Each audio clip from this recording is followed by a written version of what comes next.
আলহামদুলিল্লাহ। আসসালামু আলাইকুম রহমতুল্লাহি ওয়া বারাকাতুহু। মেশকাত শরীফ। সপ্ত ঈমান।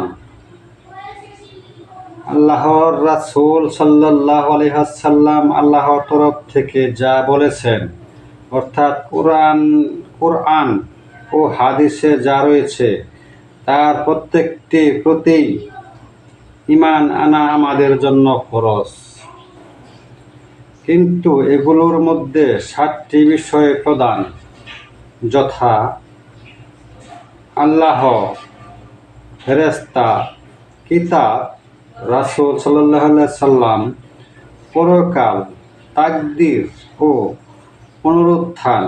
এই 7টি বিষয়ের প্রতি ঈমানই হলো সপ্ত ঈমান নামে প্রসিদ্ধ। আল্লাহর প্রতি ঈমান। আল্লাহর প্রতি এমন ঈমান আনবে, তিনি চির বিদ্যমান, তিনি একক, তিনি অনন্য নিরপেক্ষ ও তিনি কাহারও মুখাপেক্ষী নন। তাহার মুখাপেক্ষী সকলেই। তিনি কাহারও মাধ্যমে জন্মগ্রহণ করেননি এবং কাউকে তিনি জন্ম দান করেননি। কেউ তার সমকক্ষ ও শরীক নন।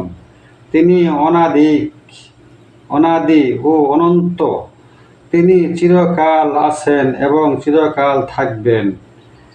তিনি স্থান ও কালের গণ্ডীভুক্ত নন। তিনি সর্বশক্তিমান ও পরাক্রমশালী। তিনি দয়াশীল ও দয়াবান। তিনি যা ইচ্ছা তাই করেন। জগতের সবকিছুই তার ইচ্ছায় পরিচালিত। তিনি সবকিছু জানেন, দেখেন ও শুনেন। ক্ষুদ্র থেকে ক্ষুদ্রতর পরমাণু ও গুপ্ত থেকে গুপ্ততর কল্পনা এবং ক্ষীণ থেকে ক্ষীণতর সদ্য সব কিছুই তার দেখা, শোনা ও জানার বাইরে নয়। তিনি কথা বলেন, কুরআন তার বাণী বা কালাম, কিন্তু এ সকল গুণ প্রকাশের জন্য তিনি আমাদের মতো দেহ বা কোনো ইন্দ্রিয়ের মুখাপেক্ষী নন।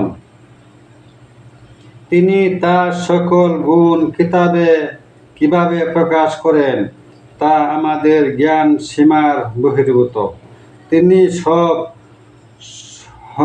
সৎ গুণালিতে গুণান্বিত এবং যাবতীয় অসৎ গুণাবলী থেকে পবিত্র।